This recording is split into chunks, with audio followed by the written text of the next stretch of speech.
Salut à toi, nous sommes Marie et Julien, experts comptables et moralistes, banquiers d'affaires et surtout investisseurs. Nous te souhaitons la bienvenue dans ce nouvel épisode de Kick le Boom Dream, un podcast où on parle d'investissement, de finances personnelles et d'entrepreneuriat en détente et dans la bonne humeur, avec un objectif, te permettre de nous suivre dans la quête de sortir de la rat race et de prendre ton destin en main. Grâce à nos expériences pro et à notre vie d'investisseur, nous te donnons les conseils qui nous ont permis d'avancer dans la construction d'un patrimoine immobilier et financier, principalement cryptoactif. Chaque semaine, nous abordons un sujet en le vulgarisant au maximum pour qu'il soit le plus intéressant. Nous recevons un invité par mois avec un parcours inspirant et une expertise différente sur de nouveaux sujets. Si tu apprécies notre podcast, je t'invite à t'abonner sur ta plateforme d'écoute, à nous laisser une note 5 étoiles et à partager cet épisode et ce podcast à 2 personnes de ton entourage pour nous aider à le faire grandir. Je te laisse tout de suite avec l'épisode et je te souhaite une très bonne journée. Bonjour à tous, bienvenue dans ce nouvel épisode. Bonjour à tous. Alors aujourd'hui, on se retrouve pour un épisode, sur un sujet qui on a un peu hésité à faire quand même. On l'avait reporté un petit peu. Mais je pense nécessaire parce que c'est vrai qu'au premier abord, on ne comprend pas toujours ce que tu veux dire.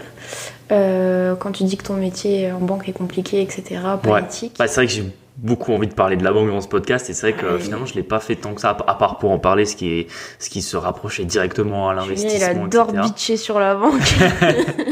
Mais là du coup on va prendre un petit peu de recul parce que je parlerai pas ni de forcément des conditions de travail ni de mon entreprise en particulier. On partira un peu plus du système bancaire et je pense de beaucoup de notions qui se rapprochent énormément de l'éducation financière finalement et qui sont importantes à développer. Donc ça c'est un peu le thème d'aujourd'hui et juste avant on va faire peut-être comme d'habitude un peu notre actualité. Ouais, une petite boom anecdote qui s'est passée cette semaine. Je veux dire là pour une fois cette semaine on a commencé à se reposer un petit peu parce que on va dire qu'on a eu 3 derniers mois très très très chargés. Alors ça veut pas dire que là du coup tous les problèmes sont réglés mais on avance quand même sur certains, même s'il y en a qui prennent quand même énormément de temps. On n'a toujours pas de date pour le compromis, pour le gros projet des 9 appartements. On attend, de l'acte définitif pour pouvoir attaquer les travaux. On a un autre projet où on doit signer bientôt le compromis. Donc là, la banque est venue vers moi cette semaine. J'ai une petite anecdote marrante.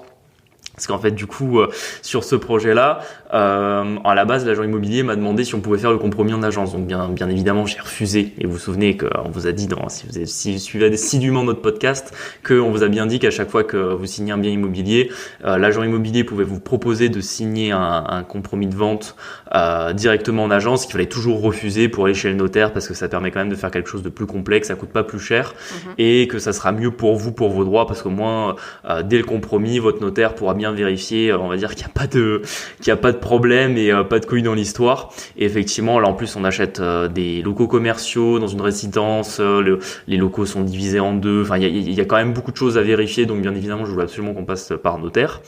Et du coup, l'agent immobilier a fait ce qu'on appelle la mise en relation entre les notaires. Donc c'est-à-dire que il a demandé les coordonnées de notre notaire, nous qui sommes acheteurs, et du notaire vendeur. Il les a contactés en leur donnant tous les documents, le prêt état daté, la dernière taxe foncière, l'acte de propriété, le dossier pour que les notaires puissent commencer à constituer celui-ci et préparer le compromis. Et en fait, je reçois un mail de l'étude de notaire par laquelle on passe à chaque fois, sachant qu'on a déjà fait 10-12 projets chez eux, je pense maintenant en tout, au moins largement. Enfin, on va largement plus souvent chez ce notaire-là que même chez nos propres médecins. Enfin, on les voit 3 ou 4 ou voire je dis des conneries, on les a vus au moins 6-7 fois, je pense, en 2023. Largement entre les compromis et les actes définitifs, on les voit vraiment souvent. Et simplement là, je suis tombé sur une clerc de notaire avec qui on n'a jamais travaillé.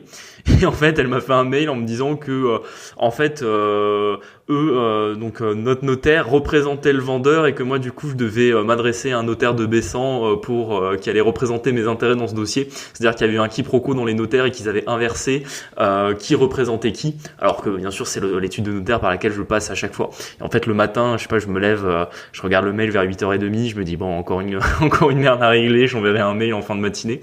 Et au final, elle m'appelait vers 9h30, toute mielleuse, en étant désolée, en me disant il y a eu un quiproquo, ben oui, effectivement, vous êtes un bon client de l'étude, c'est bien évidemment que vous nous avez choisi pour vous représenter. J'ai dit ouais, je me suis bien rendu compte qu'il y avait un combat, enfin qu'il y avait, bon, j'ai mis à l'aise, hein, voilà, c'est pas une, enfin je veux dire, c'était pas grave, mais c'est vrai que sur le coup ça m'a un peu fait rire et je me suis dit non mais c'est incroyable, et comment il peut y avoir un quiproquo dans cette histoire là, et elle s'est un peu déchargée sur l'agent immobilier, pourtant l'agent immobilier a l'air sérieux, donc bon bref, je pense qu'ils se sont pas compris. Oui, ils se sont juste pas compris. Bon, ça c'était ma petite anecdote drôle de la semaine. Ouais, après nous qu'est-ce qui s'est arrivé, cette semaine on a toujours pas réussi à relouer le deuxième étage de l'immeuble là qu'on a rénové. Ouais, parce qu'on en fait la période est compliquée et j'ai des dossiers de candidature vraiment bizarres, genre que des femmes enceintes ou seules avec un enfant, et en fait elles sont prêtes à prendre un appartement où c'est un studio quoi. C'est pas du tout adapté pour. Non, c'est pas adapté pour avoir un enfant. Et puis même dans les studios, dans les petits immeubles, forcément, vous avez pas non plus une isolation acoustique qui est incroyable. Et le problème, c'est qu'en fait, vous pouvez pas juste avoir un bébé dans des petits apparts comme ça, parce que sinon vos locataires des apparts d'à côté, ils vont péter les plombs quoi. Donc en fait, c'est juste pas possible. Vous êtes obligé de mettre des gens seuls, parce que forcément quelqu'un seul, c'est plus silencieux que quelqu'un que même quelqu'un en couple, ou encore pire quelqu'un avec un enfant quoi. Après, on voudrait être des marchands de sommeil, on pourrait les prendre. Soit le loyer est complètement payé par leurs aides, mais bon.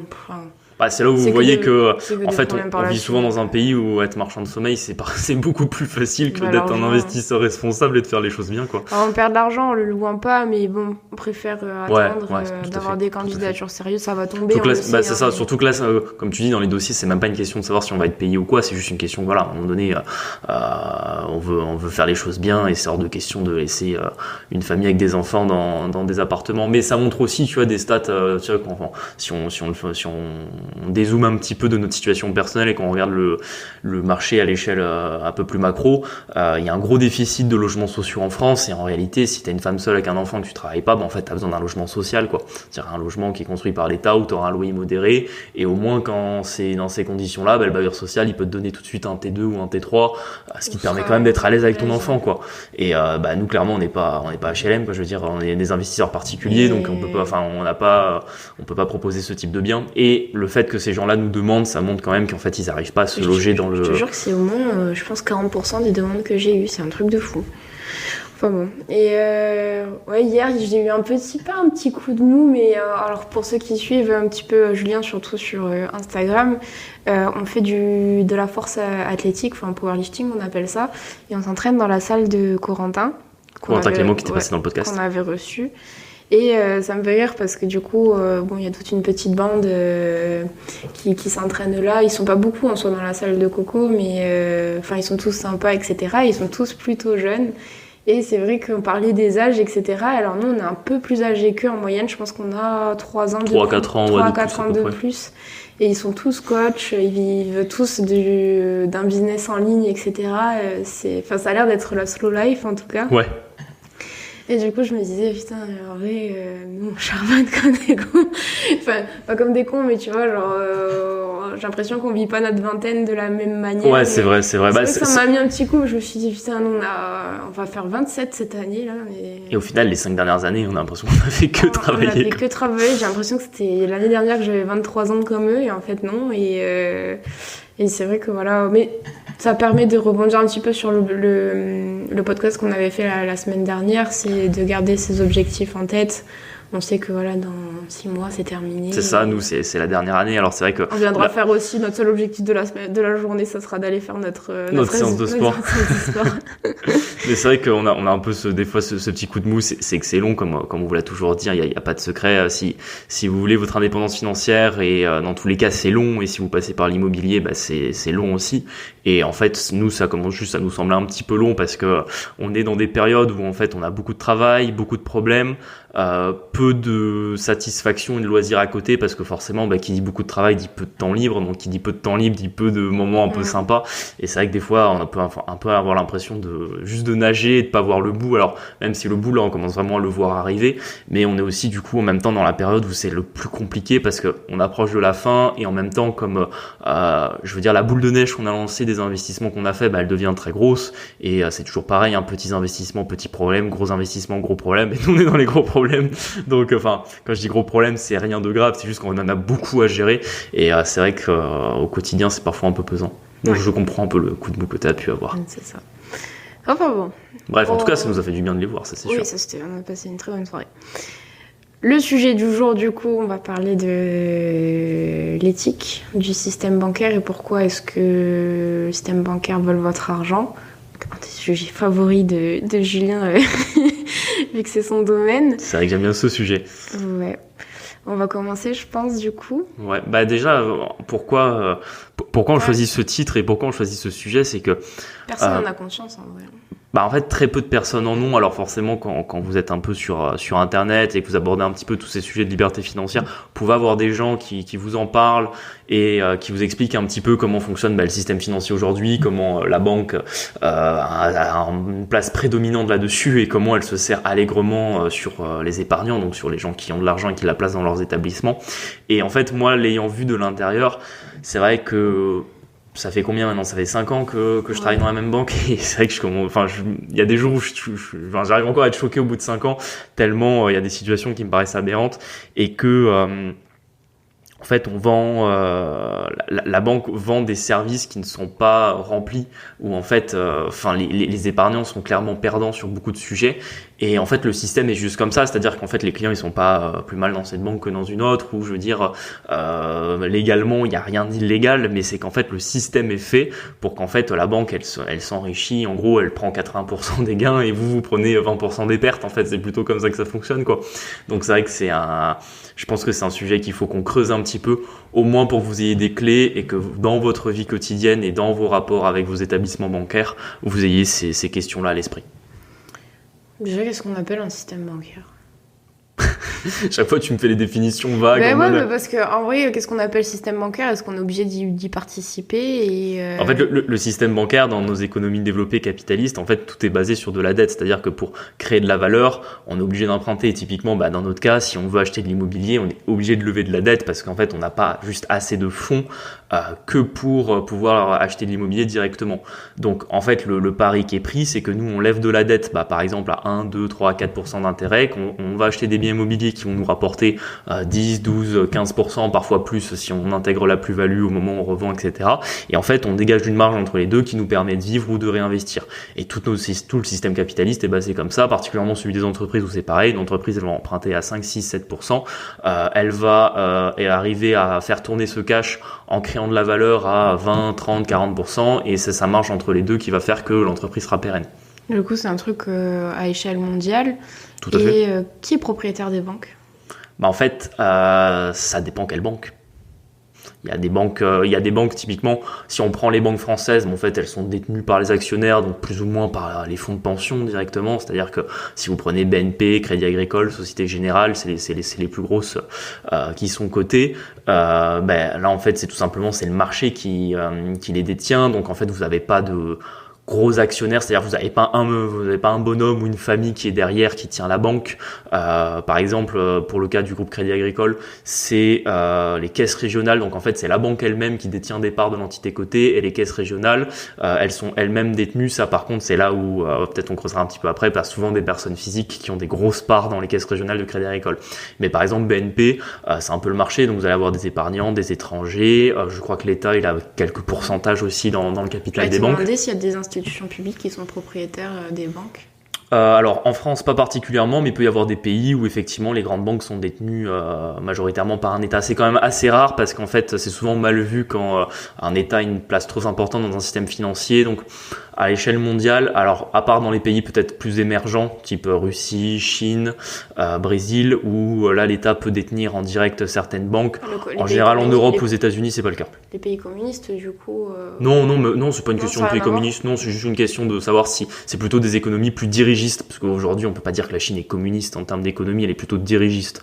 Mais du coup, Bank of China, je crois que je vais pas dire de bêtises là-dessus, le fact-checking fera son travail, mais il me semble que c'est l'État chinois qui détient quand même. Enfin, je dis Bank of China, mais il y a 4-5 grosses banques chinoises et je pense qu'elles sont détenues par l'État. Donc en soi, le principe de la banque, ça fonctionne. Enfin, c'est une entreprise quand même à la base. Ah oui, tout à fait. C'est une entreprise. En fait, le rôle de la banque, il est assez simple, c'est de faire de l'intermédiation. Et comme on vous expliquait tout à l'heure, que ce soit pour une entreprise ou pour un investisseur, il a besoin de lever de la dette. Il faut qu'il puisse aller chercher de la dette auprès de ceux qui en ont, et comme c'est difficile, sauf si vous êtes dans des cercles où vous pouvez trouver des gens qui vous prêtent de l'argent, mais le plus simple c'est quand même d'aller voir une banque et demander à la banque pour faire un prêt. C'est quand même comme ça que fonctionnent nos économies, et donc le but de la banque, c'est tout simplement d'acheter une ressource à un certain prix et de la prêter à un prix plus élevé. Donc en fait, la banque, elle crée sa valeur ajoutée, donc elle fait sa marge sur le fait que par exemple, elle va emprunter à 1 et elle va vous prêter à 3. C'est comme ça qu'elle fait sa marge. Et pourquoi et qu'est-ce qui justifie cette marge? Elle justifie par tout simplement le besoin, c'est-à-dire que si elle n'est pas là, personne ne peut investir, personne ne peut lever de la dette. Okay. Donc en fait jusque-là tout va bien, c'est-à-dire que un monde ou un système où il n'y aurait pas de banque, ça paraît complètement impossible. Ou après, en termes de banque, on peut imaginer simplement mettre le terme un peu générique d'institutions financières.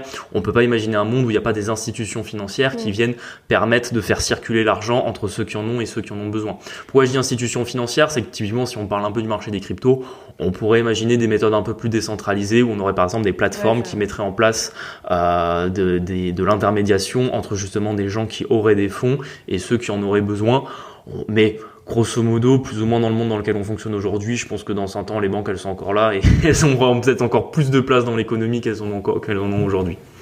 Donc globalement, du coup, c'est des entreprises du secteur privé qui font quand même pas mal de résultats au final. Ah oui.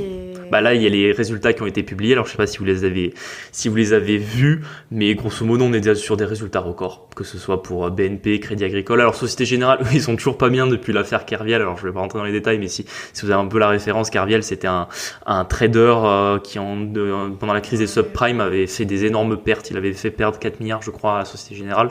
Et depuis le procès et tout ça, il est libéré ou pas? Je sais pas. Oui, il est libre maintenant. Mais depuis qu'effectivement il y a eu la perte Kerviel, la Société Générale, ils sont toujours pas très bien. Mais que ce soit par exemple les deux autres plus grandes banques françaises qui sont BNP ou Crédit Agricole, on est sur des résultats records. Alors que justement 2023 avait été plutôt une année entre guillemets compliquée pour les banques. On reviendra plus tard là-dessus.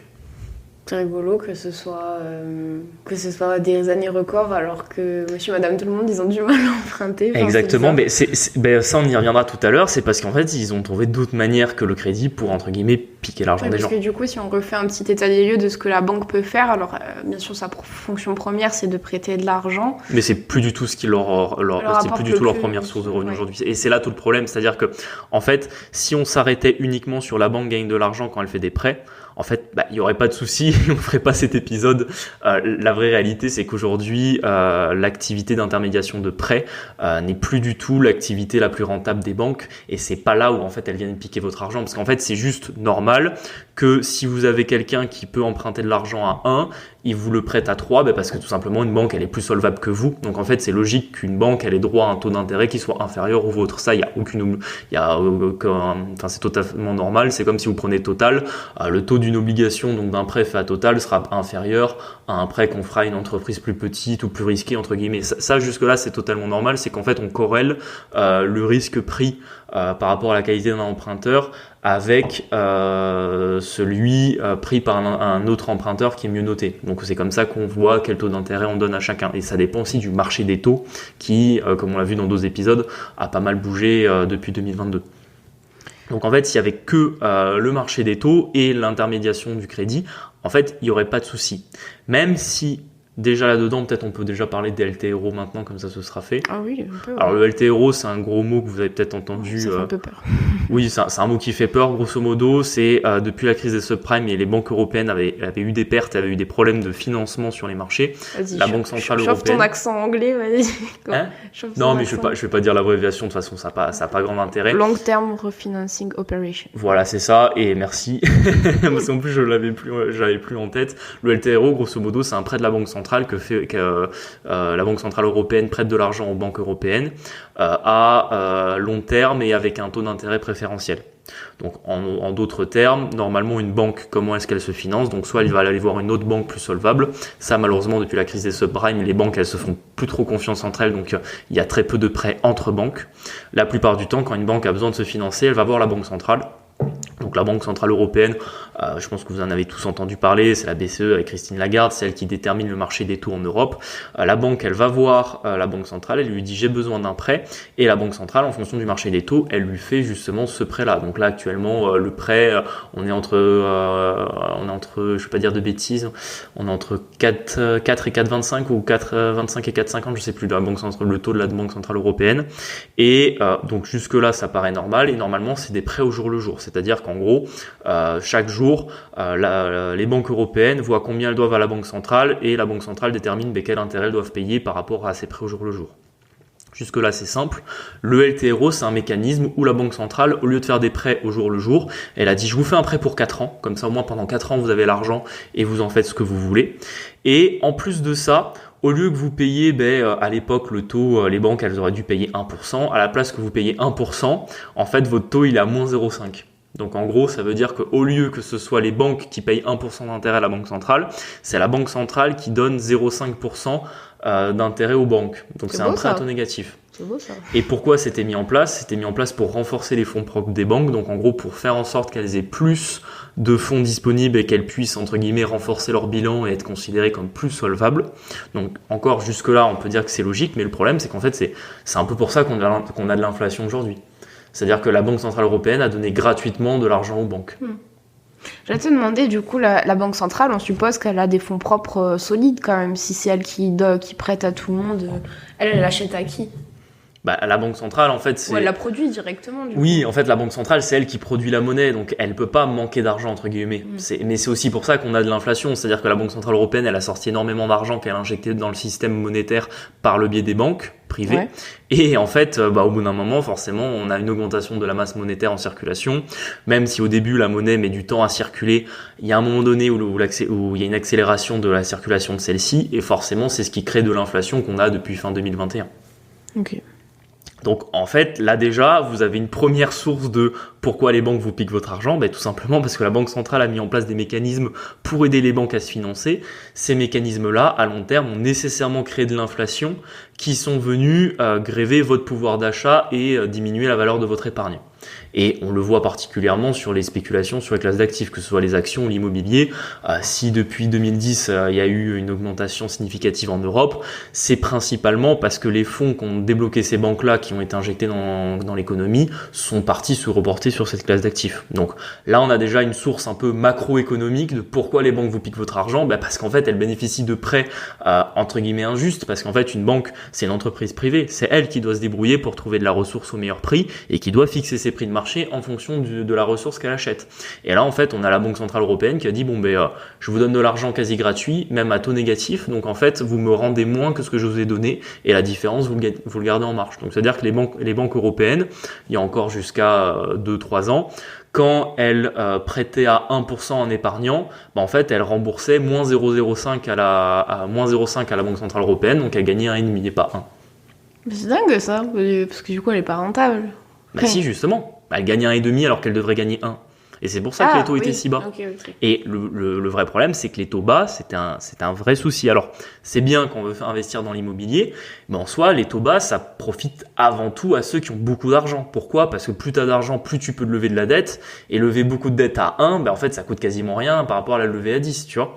Donc, c'est pour ça qu'on a un vrai souci d'avoir mis une pression sur les taux, soi-disant pour relancer l'économie, soi-disant pour aider les banques européennes à survivre, et qu'en réalité, ça fait surtout un transfert de richesse par le biais de l'augmentation de la valeur des actifs des classes, on va dire, intermédiaires vers les classes très riches. Et donc. Et c'est les banques qui ont cette place prédominante dans cette situation. Ok, pour ça, tu dirais qu'elle se rémunère aussi un petit peu, déjà pour le consommateur, je dirais, enfin pour monsieur, madame, tout le monde, par les frais de gestion, non? Tout à fait. Là, on revient à l'échelle micro. C'est-à-dire là, pour l'instant, on avait parlé des LTRO, on est à l'échelle macro de pourquoi les banques vous piquent votre argent indirectement par le biais de l'inflation et par la manière dont elle se fait de la marge qu'elle ne devrait pas se faire par le biais de la banque centrale. Et à l'échelle micro, quand on se remet, en fait, historiquement, par exemple, je crois que dans les années 70, je crois qu'il y avait que 4 millions de Français qui avaient un compte bancaire. Donc en fait, il y avait que les Français les plus riches qui avaient un compte bancaire. Tout le monde fonctionnait avec des espèces, donc du liquide, ou avec le fameux livret A qui existait déjà et qu'en général, à l'époque, on avait à la poste directement. Donc c'était l'État qui avait le livret A. Historiquement, ça fonctionnait comme ça. Et ça, c'est au début des années 70. Je crois que dans les années 90, on arrive à quasiment 8 Français sur 10 qui ont un compte bancaire. Et aujourd'hui, on est à...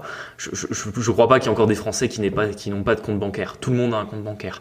Et comment les banques ont réussi ce tour de force? C'était en ouvrant des comptes bancaires gratuitement.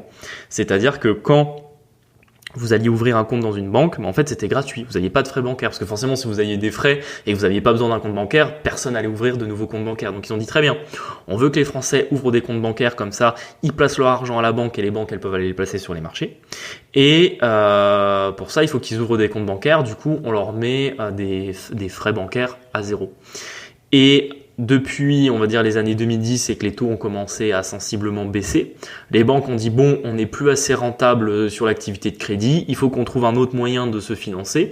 Donc en fait, on va faire payer les déposants. Donc on va faire payer les gens qui déposent de l'argent à la banque par le biais des frais bancaires, qui au début étaient très faibles, c'était quoi? C'était 1 euro par mois.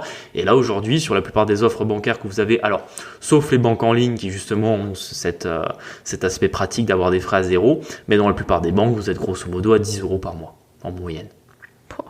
Et ça peut aller, on va dire, de 4-5 euros pour les offres un peu jeunes et ça peut aller jusqu'à 30 euros par mois pour les offres un peu premium. Et encore, là, je parle uniquement des particuliers. Si on va chez les entreprises, ça peut monter à 100, 200, 300, 500 euros par mois parfois quand il y a des services associés. Alors, je dis pas qu'il faut que les frais soient à zéro, mais c'est quand même important d'avoir à l'esprit qu'aujourd'hui, avoir un compte bancaire dans une banque, ça coûte. Et qu'il n'y a pas si longtemps en arrière, si on se remet 15 ans en arrière, ça coûtait rien. C'est fou ça. Et aussi, elle prend des frais quand on est en découvert. Oui, après, ça, j'ai envie de te dire que le frais du découvert, c'est normal. Parce qu'en théorie, quand tu as un compte en découvert, c'est-à-dire que c'est toi qui dois de l'argent à la banque. Donc en fait, c'est-à-dire qu'elle te fait un prêt. Parce par exemple, si tu payes... Ouais, mais elle te rémunère pas ton compte courant à toi, dans l'inverse. Et ça, c'est vrai également. C'est vrai également. Truc. Mais en théorie, si on reprenait la logique, il faudrait plutôt qu'il n'y ait pas de découvert, c'est-à-dire que les gens n'auraient pas le droit de fonctionner s'il n'y avait pas d'argent sur leur compte, et forcément, dans l'autre sens, la banque ne te rémunérait pas forcément tes fonds sur tes comptes à vue. Tu penses qu'on tend vers une économie où il n'y aura plus du tout d'espèces, du coup? C'est le projet, en tout cas. Est-ce que c'est une bonne chose ou une mauvaise chose, du coup? Je pense que c'est une mauvaise chose. Une mauvaise? Oui.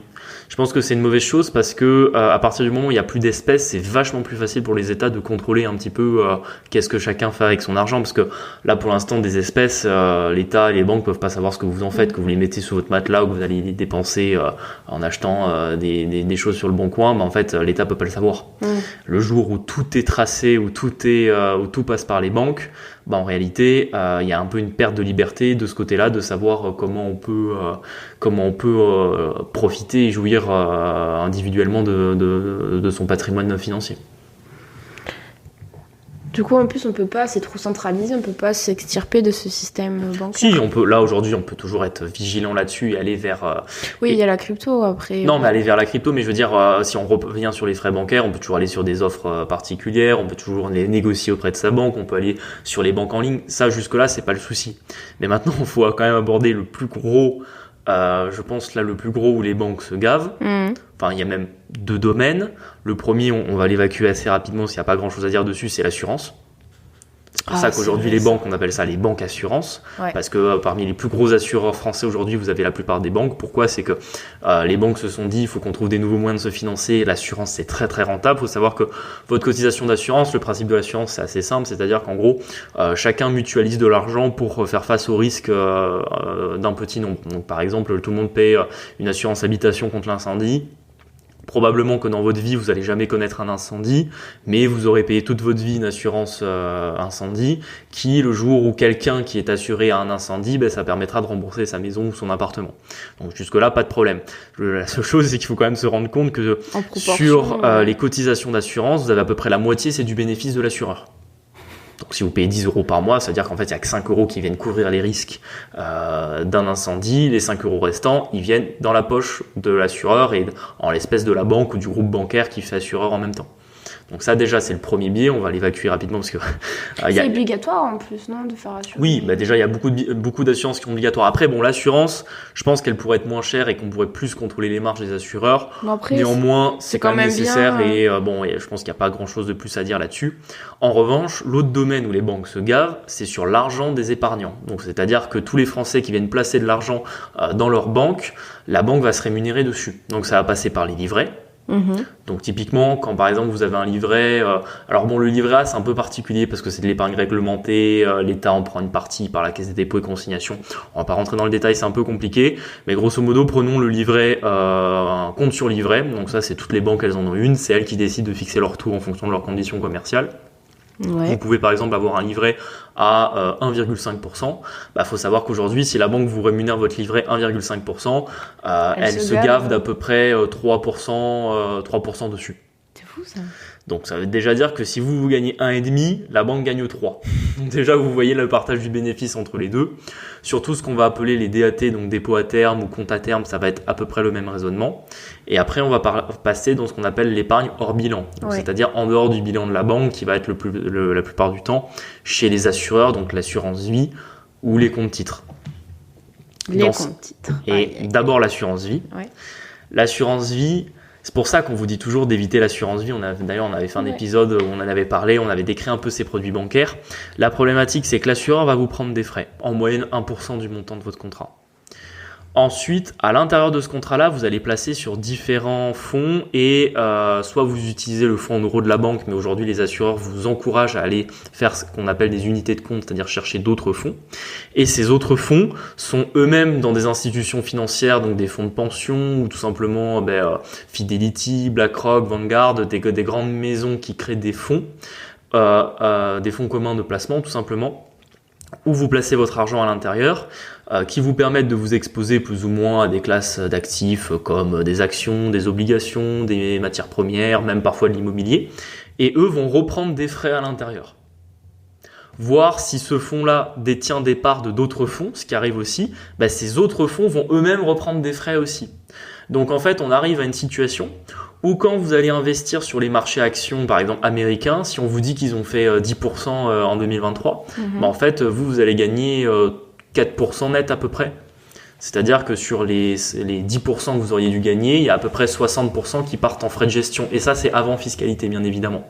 Alors même si dans l'assurance vie, vous avez un régime particulier pour la fiscalité, il y a quand même de la fiscalité encore à payer derrière. Donc c'est là où en fait, vous vous faites, entre guillemets, avoir, dans le sens que c'est pas juste, que c'est vous qui amenez de l'argent dans la banque et qu'en réalité, c'est la banque qui prend la majorité des bénéfices. Et quand on commence à creuser et à voir certaines solutions qui sont proposées par les banques, type par exemple les mandats de gestion ou les gestions pilotées à l'intérieur des contrats, là c'est encore pire. Moi j'ai vu des épargnants qui ont investi en 2015 et qui ont gagné peut-être 1% depuis 2015. Et quand je dis 1%, c'est pas 1% par an, c'est 1% depuis 2015. Donc en fait ils ont gagné 0,1% par an. Alors que la banque avec cet argent-là... elle a gagné, à mon avis... j'aurais pas le chiffre exact, mais si tu fais 4% par an, elle a dû gagner 40% la banque depuis 2015. Donc l'épargnant 1%, la banque 40%. Et ton conseiller, il le sait ça, quand tu vas le voir Alors oui et non. Oui et non, tout simplement parce qu'en fait, c'est très mal écrit. Enfin, je pense que dans toutes les banques c'est pareil, parce que maintenant j'ai des comptes quand même pas mal ailleurs, donc je vois un peu comment ça fonctionne partout. Les frais, c'est jamais très clair. Alors en fait, quand vous ouvrez un placement, vous avez tout un tas de papiers que vous devez signer qui, soi-disant, viennent vous expliquer les frais à l'intérieur de vos investissements, etc.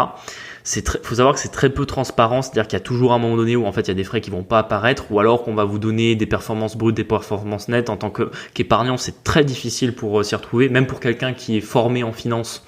C'est compliqué de vraiment faire la distinction entre rémunération brute et nette, tellement qu'il y a des frais qui peuvent arriver à différents moments. Et votre conseiller, soit il est dans mon cas, et ce qui peut être le cas parce que j'ai pas mal de collègues quand même qui se rendent compte que les banques elles se gavent sur l'argent des épargnants et que les épargnants gagnent pas grand chose. Donc votre conseiller lui peut s'en rendre compte. Et ou alors s'il est pas assez formé ou qu'il ne s'y connaît pas assez, bah en fait il peut juste ne pas. C'est fou parce que ça peut être un défaut de conseil du coup. En vrai, en réalité, tu voudrais. Bah légalement non. Tu voudrais être honnête, tu dirais, en vrai, placez pas ça chez nous, c'est pas. Enfin, ça sera très peu rentable par rapport à si vous le mettez sur un marché crypto-monnaie ou des trucs comme ça. Et en fait, le but, c'est de faire de l'argent pour la banque, du coup, tu le places quand même, tu vois. Mais c'est là où le système est pervers et que c'est institutionnalisé, c'est-à-dire que non, on n'est pas dans le défaut de conseil, on est dans le défaut de conseil moral. C'est-à-dire qu'effectivement, d'un point de vue de la morale, c'est pas normal qu'en tant qu'épargnant, vous gagnez 1% quand la banque gagne 4%. C'est pas normal. Alors je dis pas que il faudrait que la banque ne gagne 0, mais je veux dire c'est pas normal que le partage des bénéfices sur l'argent que vous avez placé, donc qui vous appartient, que vous avez placé dans la banque, soit aussi défavorable pour l'épargnant. Mais d'un point de vue légal, c'est totalement normal. Pourquoi ? Parce qu'il y a tout un tas de réglementations qui sont venues se mettre, MIF 2, les lois Sapin 2, etc., qui sont venues expliquer comment les banques devaient commercialiser leurs placements, qu'est-ce qu'elles devaient dire, qu'est-ce qu'elles devaient faire signer comme document administratif aux épargnants. Et bien évidemment, une fois que vous avez signé tout ça, votre placement est parfaitement légal et vous avez fait votre devoir de conseil tel qu'il est demandé par la loi. Donc tu vois, d'un point de vue légal, il n'y a pas le devoir de conseil est respecté. C'est d'un point de vue moral où il y a un problème, tu vois. C'est dingue quand même. Ah oui, non mais c'est vraiment dingue. Et c'est dingue, je pense même que c'est dingue parce que là en plus on a vu que des cas où les épargnants ils gagnaient quelque chose, même s'ils gagnent quasiment rien, ils gagnent. Maintenant mettons-nous dans le cas où l'épargnant perd, c'est-à-dire que c'est la banque qui conseille à l'épargnant de faire un investissement. Bien évidemment, il y a un papier quelque part où il y a marqué que vous êtes prêt à prendre tel risque et que vous êtes bien informé que effectivement votre placement peut aller à 0, blablabla, blablabla. Vous avez signé en bas à droite. Et en fait, ça veut dire que même si votre placement a un rendement négatif, donc vous perdez de l'argent sur votre placement, en fait, vous perdez de l'argent, vous pouvez rien demander à la banque. Et en plus, la banque, elle continue à prendre ses frais de gestion. Donc vous pouvez avoir des cas où vous perdez de l'argent et que la banque continue à en gagner. Et moi, là, c'est vraiment là où je trouve que d'un point de vue moral, il y a une limite parce que à partir du moment où on perd de l'argent, c'est-à-dire on a fait confiance à un établissement bancaire pour qu'il le place, qu'il le fasse fructifier, si on perd de l'argent, la banque ne devrait pas en gagner. C'est vrai. C'est vraiment là, moi je trouve, où il y a un vrai problème. C'est dans le cas où l'épargnant perd de l'argent et où en plus la banque continue à prendre ses frais. Ouais, elle n'arrête pas ses frais. Parce qu'en fait, la logique des frais, c'est de payer pour un service. Mais le service, c'est quoi ? C'est de faire fructifier l'argent de l'épargnant. Donc si ce service n'est pas rempli, à ce moment-là, la banque ne devrait pas avoir droit à ses frais. Or, c'est le cas. Et c'est pour ça que, typiquement, depuis 2015, pourquoi l'épargnant sur son mandat de gestion, il a gagné qu'1%, c'est parce que les marchés, ils ont monté, ils ont perdu, qu'en fait, la manière dont les mandats de gestion sont faits, c'est vraiment, là encore, on pourra en parler pendant des heures, mais je vais essayer de vous faire simple, mais en fait, si vous voulez, quand les marchés montent, la banque, elle achète, la banque à l'intérieur de votre mandat de gestion, elle achète. Quand les marchés baissent, elle vend. Donc, en fait, vous faites les portes de saloon qu'on vous dit de toujours éviter quand vous lancez en trading, etc. En fait, le mandat de gestion, la banque, elle le fait pour vous. Donc, en fait, elle est toujours en train de contre-performer le marché. Parce qu'en théorie, c'est plutôt que quand ça monte, il faut vendre et quand ça baisse, il faut acheter. Mais la banque, elle fait l'inverse parce que c'est comme ça, en fait. C'est l'institution qui veut que ça fonctionne ainsi. Et, bien évidemment, forcément, vous sous-performez le marché. Elle prend ses frais. Et donc, forcément, à la fin, même si les marchés, ils sont positifs et que depuis 2015, je sais pas, le CAC 40, il a peut-être quasiment doublé. Non, allez, j'exagère, il a pris 60 ou 70%. Et vous avez gagné 1%. Merci la banque, on est content. Et moi vraiment, je vous le dis, il y a plein de raisons qui font que je veux quitter mon métier et quitter la banque. Mais ça fait partie des. Mais ça en fait partie parce que vraiment, je trouve que d'un point. Après, je veux dire, c'est pas ma conscience individuelle dans le sens que, je veux dire individuellement, j'ai jamais fait faire quelque chose à un client qui s'est mal passé, etc. En fait, c'est le système. Et je pense que c'est pour ça que vos conseillers bancaires, tu parlais tout à l'heure, s'ils en étaient conscients, ils le vivent pas si mal. C'est qu'en fait, individuellement, on n'a rien à se reprocher parce qu'en fait on remplit toutes les obligations légales et qu'on fait pas faire des choses complètement déconnantes à nos clients personnellement, mais je veux dire le système est complètement biaisé. Et en fait, à part essayer, si vraiment on est un peu impliqué, enfin, moi c'est ce que j'essaie de faire en tout cas avec les clients qui sont un peu avertis et qui en tout cas se montrent un peu, on va dire, intéressés, qui ont du respect, on va dire, pour mon activité et pour ma personne. Ben, j'essaie à ce moment-là d'essayer de leur trouver le meilleur compromis, c'est-à-dire d'essayer de les faire un peu zigzaguer entre les mauvais choix pour essayer d'aller vers le meilleur ils vont payer pas trop de frais et essayer de gagner un peu, tu vois. Donc ça, c'est quand tu es un conseiller dans le système bancaire français et que tu essaies de faire les choses bien, tu peux le faire de cette manière-là. Mais ce qui est sûr, c'est que c'est pas la faute des conseillers, c'est la faute du système bancaire tel qu'il est fait, parce que comme je te dis, tout ça est légal en fait, il y a aucun souci. Et si tu allais devant un tribunal, tu perdrais. Oui, mais c'est légal parce que l'Union européenne veut que ce soit légal, en tout cas en France, tu vois.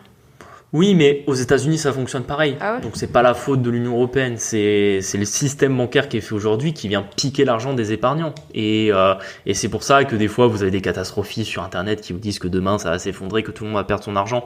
Non, en fait, personne ne perdra son argent parce que ce système tient, parce que dans tous les cas, il se rémunère déjà sur l'argent des épargnants. Et ça, vraiment, pour moi, c'est là où il y a un gros problème. Et qu'en fait, les gens ne le savent pas parce que si vous voulez gagner de l'argent, il faut pas le confier à votre banque. En fait, là aussi, il y a un problème de contrat social. C'est-à-dire qu'en fait, qui a de l'argent va se dire, je vais le placer à ma banque, elle va me faire gagner de l'argent. Non, la banque ne vous fait pas gagner de l'argent. Vous allez lui faire gagner. Non, mais elle vient au mieux vous maintenir sa valeur. Donc en fait, si vous avez des placements bancaires qui sont pas trop mauvais, à la limite, vous allez égaler l'inflation et en fait votre capital il va prendre un peu en valeur, mais rapporté à l'inflation, vous allez rien gagner. Ça c'est ce que peut faire la banque. Vous faire gagner de l'argent, la banque peut pas le faire. Et tu penses qu'on peut tendre vers un système décentralisé? Enfin, moi j'ai l'impression quand même les cryptos c'est quand même le coup de chance de notre génération à nous, tu vois. Et est-ce que un jour, bon peut-être pas monsieur madame tout le monde de suite, tu vois, mais ça permet quand même de placer son argent sur lequel les banques n'ont pas accès et l'État encore moins, tu vois. Alors, les cryptos, c'est quand même pas magique. C'est-à-dire, c'est pas les cryptos en elles-mêmes qui peuvent faire en sorte que les gens placent mieux leur argent et gagnent de l'argent. Je veux dire, les cryptos, c'est une classe d'actifs avec des projets technologiques. C'est plutôt la technologie qui peut apporter quelque chose. Mais elle peut apporter tout simplement des simplifications sur ce qui existe déjà. C'est-à-dire que si vous voulez placer votre argent et gagner de l'argent, il faut vous le placer vous-même. Il ne faut pas faire confiance à une banque pour le faire pour vous. Donc ça veut dire que déjà, vous devez vous-même ouvrir un compte chez un courtier, faire attention aux frais de transaction que vous allez vous manger sur celui-ci, vous constituer un portefeuille, ne pas passer par des fonds, mais plutôt privilégier par exemple des ETF qui ont moins de frais, ou alors acheter des actions ou des obligations en direct, arbitrer vous-même en fonction des cycles financiers, ça demande également de s'être formé sur le sujet. Vous pouvez également aller dans les solutions par exemple de crowdfunding. Dans le crowdfunding, c'est assez simple, c'est-à-dire que c'est des plateformes qui proposent de mettre en relation des gens qui ont besoin d'argent pour un investissement ou un projet avec des gens qui en ont. Donc le crowdfunding, il y a le crowdfunding immobilier, mais il y a ça aussi pour les entreprises avec des taux obligataires, etc. Il y a d'autres manières de placer son argent et d'aller chercher du 8-10% de renta à droite à gauche. C'est pas les crypto-monnaies qui vont amener ça existe déjà. Par contre, la technologie des crypto-monnaies peut le simplifier parce que c'est vrai qu'aujourd'hui, c'est compliqué de faire ça soi-même parce que ça demande toujours de passer par tout un tas d'intermédiaires, de banques. Vous allez vous prendre des frais sur les virements, ça va prendre du temps. Votre virement, il va pas partir parce que la banque va vous demander un papier pour vérifier que c'est bien vous. Enfin, faut quand même se rendre compte qu'aujourd'hui, on a voulu faire ça c'est une petite anecdote personnelle, on a voulu faire un virement à un de nos artisans. Et en fait, je rentre le RIB, je fais le virement bloqué, le service financier de la banque, en plus je travaille dedans, qui m'appelle pour me demander si c'est pas un scam. Si c'est pas c'est pas une arnaque. Du coup, j'explique que non. Ils me posent toutes leurs questions habituelles qui durent 5 minutes pour revenir me demander si je suis sûr de moi, etc. Bah oui, quand même, oui. Enfin, bon, c'est un artisan, quoi. Je veux dire, Non, on a fait débloquer, on leur a donné la facture, on leur a fait débloquer. Exactement. Enfin bon, bref. Et mon montant de plafond de virement me permettait pas de faire le virement de la totalité en une fois. Du coup, faut faire 2 virements. Je fais le deuxième virement, il me le rebloque pareil et rebelote. Faut leur téléphoner pour redébloquer le machin. Enfin, faut quand même se rendre compte qu'aujourd'hui, avoir un compte bancaire, c'est un enfer dès que vous voulez faire quoi que ce soit. Enfin, faut quand même se dire qu'aujourd'hui, les banques sont plus du tout au point. Tout est très compliqué. On est très contrôlé. Et moi, je le vois bien pour les clients au quotidien. Il y a plein de choses qui fonctionnent pas. Et c'était vrai que des fois demain on se dit moi je passe par la blockchain, les virements ils sont instantanés, ils coûtent parfois moins cher qu'en passant par sa banque, tu vois ce que je veux dire? Donc oui, la technologie des crypto-monnaies, elle peut venir améliorer ça, mais c'est pas juste investir dans les crypto-monnaies qui changera quelque chose pour l'épargnant moyen, c'est plutôt qu'il faut, ce qu'on essaie un petit peu de faire à travers ce podcast, amener cette éducation financière qui va permettre de faire les bons choix et de pas se faire avoir par la banque. Parce que franchement, quand vous voyez des épargnants qui ont placé parfois des millions d'euros dans des banques pendant 10, 20, 30 ans et qu'ils ont gagné des cacahuètes, et vraiment je dis des cacahuètes, c'est-à-dire que je sais pas moi, s'ils ont placé 1 million pendant 30 ans, à la fin, je sais pas, n'importe qui te dit tu places 1 million pendant 30 ans, à la fin t'as au moins 2 millions, tu vois. Non, je sais pas, ils doivent avoir 1,5 million, 1,4 million peut-être. C'est fou, ça. On a des épargnants, ils nous ont placé 1 million en 2015. Je crois qu'ils sont négatifs aujourd'hui. Non, mais ça fait rire, hein, mais nous, on s'est gavés. Tu vois, sur 1 million depuis 2015, je pense qu'il y a 4 fois mon salaire annuel en gain pour la banque. C'est abusé ce que la banque, elle gagne. Et c'est pour ça qu'on parlait de chiffre record en introduction. Effectivement, la banque ne l'a pas gagné sur le crédit en 2022 et 2023 parce que les taux augmentaient et qu'effectivement, quand les taux montent, entrer dans les détails, mais c'est compliqué pour les banques de gagner de l'argent. Par contre, ils l'ont gagné sur la différence de taux, c'est-à-dire que quand les taux ont explosé sur les marchés, quand la banque elle vous rémunérait du 2, en fait elle le plaçait à 8, donc elle gagnait 6, tu vois. Enfin, par exemple, ils sont rémunérés par ça, par l'assurance, par les frais qui ont vachement augmenté avec l'inflation.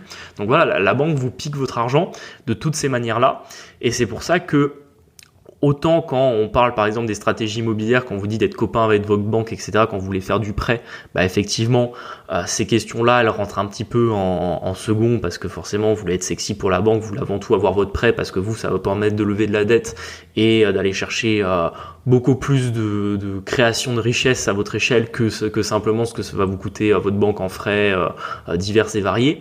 Mais maintenant, dès que vous commencez à avoir un capital ou simplement, imaginons, vous n'êtes pas investisseur immobilier, vous êtes juste un épargnant, ne faites pas confiance à votre banque, préoccupez-vous de ces questions, faites-vous vous-même vos investissements et ne laissez pas juste la banque investir à votre place parce qu'en fait, soit ils vont faire des mauvais choix ou en tout cas la banque va faire les meilleurs choix pour elle. Et ça, je le vois aussi dans mon métier et c'est peut-être ce qui m'a toujours le plus dérangé, c'est que la banque a toujours tendance à pousser des produits maison qui sont pleines de frais de gestion et où en fait, je sais pas, l'épargnant il va gagner du 4 mais en réalité la banque elle gagne 10, tu vois. Parce qu'il crée ce genre de fonds en fait. Et vraiment la banque elle gagne beaucoup d'argent sur ce type de placement. Et en fait elle demande par contre, elle pousse ses réseaux bancaires, ses conseillers, ses agences à démultiplier ces placements et à les mettre auprès de leurs clients. Donc c'est vrai que ça fait assez peur et qu'en réalité aujourd'hui les rendements sont pas bons pour tous les épargnants alors que les marchés se portent très bien parce qu'en fait c'est la banque qui prend la différence entre les deux quoi. Et encore, on n'a même pas parlé des activités de marché parce que je pense que c'est trop compliqué et que là on reviendra un peu à une échelle macro de savoir concrètement sur les marchés financiers que fait la banque avec les produits dérivés, etc. Mais par exemple, voilà, je pense une dernière anecdote que je peux expliquer. Il y a quelques semaines, on nous a proposé un placement pour les clients sur les défauts de crédit. Donc en fait, c'est tout simplement un produit dérivé où quand vous investissez, vous gagnez un rendement uniquement si vous n'avez pas trop d'entreprises européennes qui font défaut. Alors, en gros, pour expliquer simplement, on prend les 50 plus grandes entreprises européennes. Si on a moins de 3 qui font défaut, vous gagnez 8%. Si on a 4 qui font défaut, vous gagnez 6%. Si on a 5 qui font défaut, vous gagnez 2%. Et à la 6e qui fait défaut, vous commencez à perdre de l'argent. Et à la 7e qui fait défaut, vous avez tout perdu. Ça, c'est le genre de placement qu'on propose. Après, ça paraît, d'un point de vue du risque, c'est pas si risqué. Parce que quand tu fais des tableaux de probabilité, tu utilises les maths, effectivement, se dire que dans 5 ans, sur les 50 plus grosses boîtes européennes, tu auras plus de 4 faillites, c'est quasiment impossible. Pourquoi ? Parce que les très grosses entreprises, ça fait très peu faillite, à moins que tu aies une crise très très importante, mais auquel cas ton petit produit bancaire sur le risque, sur les contrats de swap et les risques de défaut de la banque, c'est pas très grave, tu vois. Mais je suis désolé, on peut pas vendre ça à l'épargnant moyen. Intellectuellement, c'est trop compliqué. Je veux dire, même déjà pour quelqu'un qui est dans la comptabilité, dans la finance, dans l'investissement, ouais, sûr, c'est pas évident. C'est pas évident à comprendre qu'en fait tu fais un contrat sur le fait que tu gagnes de l'argent uniquement s'il n'y a pas trop d'entreprises qui font faillite, et on te demande ça de vendre à Madame Michu. Je suis désolé, mais Madame Michu, même si tu lui prends 1 heure pour lui expliquer dans ton bureau, On va oublier. elle aura jamais compris. Et dès elle sera sortie de l'agence, elle aura oublié. Et moi, je suis désolé, mais tu ne vends pas des produits financiers à des gens s'ils ne les comprennent pas. Et ça, tu vois, typiquement, encore une fois, légalement, tu peux, parce que tu feras signer tous les papiers qu'il faut à Madame Michu, ou Madame Michu expliquera qu'elle signera qu'elle a bien compris le placement. Alors qu'en fait, elle a rien compris au truc, mais c'est normal, c'est trop compliqué. Et même si, d'un point de vue du risque pur, un placement comme celui-là, c'est pas si risqué, je suis désolé, c'est pas le type de placement qu'on doit pouvoir pousser auprès des clients, et les banques ne se gênent pas pour le faire, tu vois. Alors que pour moi, ça doit sauter aux yeux du mec, enfin du comité de direction qui valide ce type de placement, qu'en fait, non, tu proposes pas ce genre de truc, tu vois. C'est fou ça. Ouais, non, c'est assez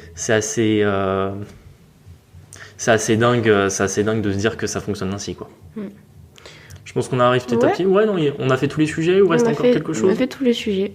Bon, On vous remercie de nous avoir écoutés. ouais, Ça donne un peu de réflexion quand même à ce qu'on je pense. peut faire avec. J'espère que j'ai pas été trop compliqué quand même. Non, ça va. Sur les explications, bon, ça va. Donc, et franchement, si vous avez des questions, si vous avez des exemples qui vous viennent, n'hésitez pas à nous le mettre dans les commentaires ou en DM sur Instagram, etc. On y répondra avec grand plaisir et on en parlera dans les prochains épisodes. Merci beaucoup, à la prochaine. Parfait, merci à vous. N'hésitez pas à vous abonner, à nous les mettre 5 étoiles sur les différentes plateformes, vous abonner à notre compte Instagram et à partager autour de vous ce podcast. Je vous remercie, je vous dis à bientôt. Ciao.